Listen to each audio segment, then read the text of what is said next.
Welcome back to the channel. We're back with our commander deck profile today with the Mycotyrant. For 1 black and green, you get an XX, where X is the number of fungi or saplings you control. It also has trample. And at the beginning of your end step, create X1/1 black fungus creature tokens that they can't block, but where X is the number of cards you descended this turn. A fun commander here from the Lost Caverns of Ixalan set, making us wanted to mill plenty of cards out of our own deck in order to get plenty of fungi creature tokens there onto the battlefield. We also have ways to sacrifice them to do some Aristocrat style things, some ways to double those tokens in order to make the Mycotyrant even more powerful to trample over for some big commander damage.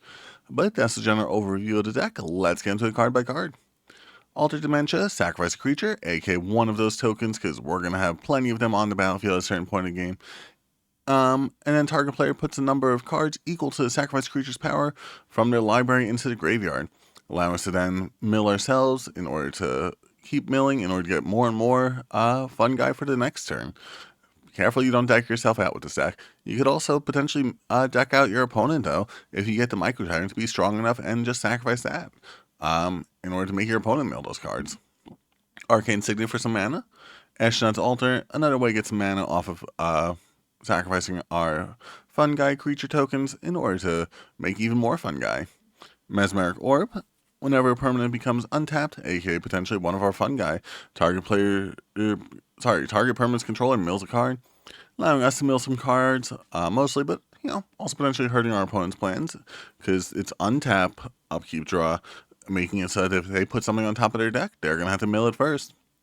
Perpetual Timepiece, mill 2 cards, allowing us to get the 2 fungi at the end of that turn, and then exile this card, shuffle any number of target cards from your graveyard into your library, making sure you don't deck yourself out. Skull Clamp, this way we could sacrifice we could put it onto one of our fungi creature tokens in order to draw 2 cards off of that. Basically sacrifices the creature for a little bit of draw power. Soul Ring and Talisman of Resilience for some additional mana on top of that as well. And then for our creatures, we have Aftermath Analyst, mill 3 cards, allowing us to then create 3 fungi at the end of the turn, and 4 mana, sacrifice this creature, return all lands from your graveyard to the battlefield tapped. We're going to end up milling quite a few lands at a certain point in the game, so we may as well have a way to get them back. You could also run Lumra for the same ability, but that is 6 mana. This is at least 6 mana between 2 different turns. Lumra does also benefit off of the mill 4. Akawali, Seething Tower for 3 mana, get 3/3 descend 4. As long as there are 4 more permanents in your graveyard, which how much we're milling, they're definitely going to be. He gets +2/+2 in trample, meaning you have a 5/5 for 3 mana with trample. That's a pretty good deal. And then descend 8, as long as there are 8 or more permanents in your graveyard, gets an additional +2/+2, so you can get 7/7 with trample, and he can't be blocked by more than 1 creature, making sure you get plenty of that damage in on your opponent. Making him also a pretty good commander for this deck as well, if you want to run this in a separate fashion. Brood Rage Mycoid is another fungus at the beginning of your end step. If you descend this turn, get another fungus creature token, allowing you to have even more fungus to power up the Mycotyrant even more. Canker Bloom, another fungus. You can sacrifice it for a little bit of removal. You're not going to really have anything to proliferate in the stack, so that doesn't really matter too much, but the removal is still nice, allowing us to benefit off of power up the Mycotyrant as well. Deathcap Marionette. Also, it's another thing we can put into our graveyard pretty easily by sacrificing it. Deathcap Marionette, 2 mana for 1/1 with Death Touch. Enters the battlefield, mill 2 cards, allow us to get 2 more fungi. Extat Void Warlock. I really like this card for one of my decks. Gain 3 life when he enters, and if you have 8 or more cards and permanents in your graveyard, transform him into Neo Extat. He has trample and power equal to the number of cards in your permanent cards in your graveyard. Which, how much we're milling, that's going to be quite a big creature to be trampling over your opponent's stuff. Golgari Grave Troll for 5 mana, you get a 0/0. Oh, that's it? Yeah, that's not it at all. Enters the battlefield with a +1/+1 counter for each creature in your graveyard, which will be quite a bit. Or potentially 0 if you cast it too soon. 1 mana, remove a +1/+1 counter from his card, regenerate his card. And then you could dredge 6 rather than drawing a card during your turn if you want, allowing you to get more fungi at the end of the turn, while still getting your Golgari Grave Troll onto the battlefield. Golgari Dug. Dies, put target creature card from your graveyard on top of your library, but then you could dredge 4 in order to get the card back into the graveyard instead of drawing it. Hermit Druid, allowing you to mill almost your entire deck if you want, if you don't run enough basic lands. But reveal cards from the top of your library until you reveal a basic land. Put that card into your hand and rest into your graveyard. That could be quite a bit, because we run a total of 18 basic lands in this deck, which may be a bit for Hermit Druid, but still, pretty good card. Korga, I think that's how you actually pronounce it, for 4 mana, 1/4. Whenever she attacks, gets Death Touch, and you get to mill 2 cards, getting those 2 fun guys at the end of the turn. Once during each turn, you may play a land or permanent spell from your graveyard that were put there this turn. You know, maybe one of the cards we milled, maybe another card that we dredged, something that we really wanted to get out of there this turn. Millikin for some additional mill and some additional mana. Mirkwood Bats, this way we could benefit off of this, sacrificing those fun guy rather than just having them sit there and do nothing. The Mycotyrant, allowing you some additional Sapperling tokens, because we do benefit off that as well. You devour 2. As it enters the battlefield, you may sacrifice any number of creatures, aka potentially those fungus creature tokens. This creature enters the battlefield with twice that many +1/+1 counters, allowing it to be an 8/8 for just 5 mana. No trample or anything, so you could just be blocked by 1/1, but allows you plenty more tokens where that came from. Nyx Weaver, allowing you some additional mill power. Exile this creature, return target card from your graveyard to your hand, allowing you some additional recursion there. Old Rustine, enters the battlefield, or at the beginning of your upkeep, mill a card, allowing you to get some cards into your graveyard, allowing some additional insects. We like to see it. Sakura Tribe Elder, another card that's easily sacrificed, which does count there for that, what's it called again? Not Discover. Where X is the number of times you descended this turn. Yep. Counts out Descend, gets us an additional land, we like to see it. Seder Wayfinder, another way to mill some cards. 6, another way to mill some cards, while also getting us some recursion after that. Skull Prophet, mill some cards, get some mana, both things we like to see. Splinter Fright, it's an elemental, power and toughness equal to the number of creature cards in your graveyard, which could be quite a bit. And at the beginning of your upkeep, mill 2 cards, getting even more into your graveyard, allowing him to trample over for more damage. Spore Crown Dalid, other creatures you control that are fungus or saplings get +1/+1, allowing our creatures to be 2/2s now, allow us to actually swing in for some damage. Stinkweed Imp, whenever it deals common damage to a creature, destroy a creature, aka its Death Touch. It's just an old wording for it. And then you can dredge 5, allowing you to mill 5 cards, getting you those 5 tokens at the end of the turn. Citrus Supplier for some additional mill there. Sir Conrad the Grim, really good card in this deck, allowing you to burn your opponent for all those creatures that you're milling. Undead Butler, mill 3 cards. Whenever he gets removed as well, exile, return target creature from your graveyard to your hand. All abilities we like to see. We like to see recursion, we like mill, all the above. World Shaper, mill 3 cards. When it gets removed, return all your lands to the battlefield.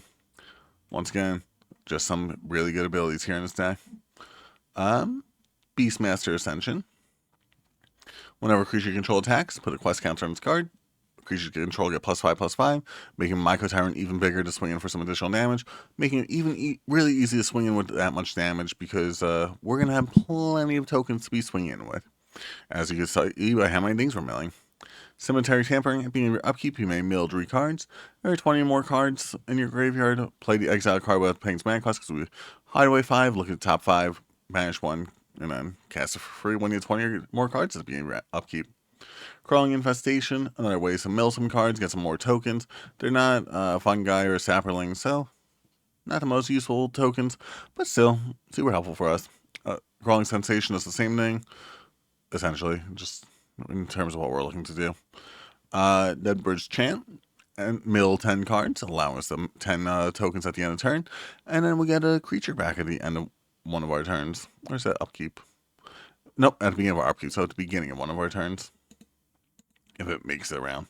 But it's really just a mill 10 that we really care about for this one, because then we could double the amount of tokens that we're getting us 20 tokens just for the low cost of 14 mana if you include the commander.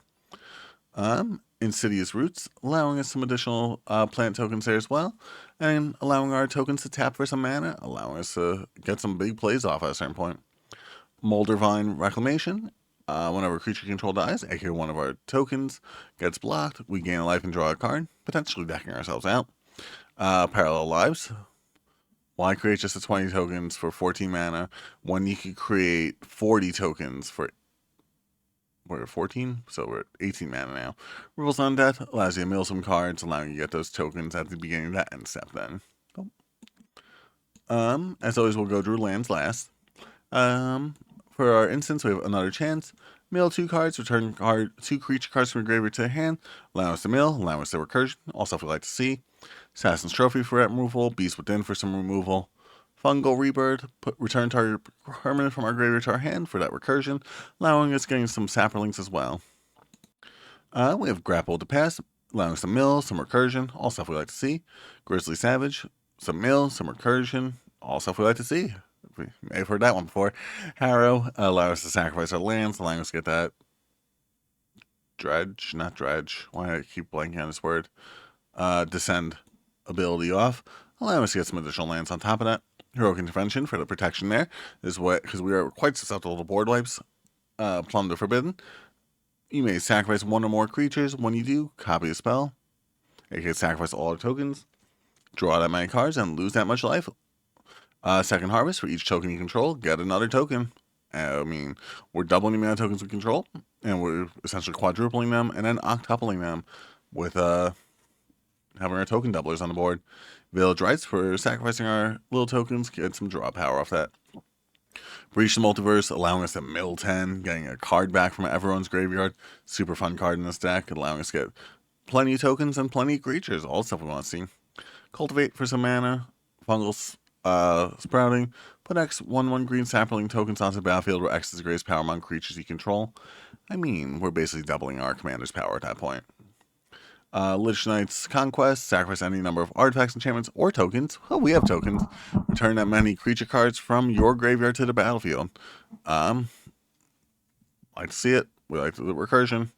This has Dredge. Return up to 3 target land cards from your graveyard to your hand. Good amount of recursion there. Good amount of helping us mill even more.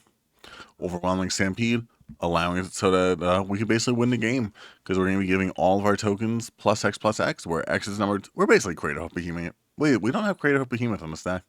Okay, he also put Crater Hoof Behemoth in the stack. But yeah, basically allow us to Crater Hoof Behemoth effect. I feel like I've been just remembering cards as I'm recording.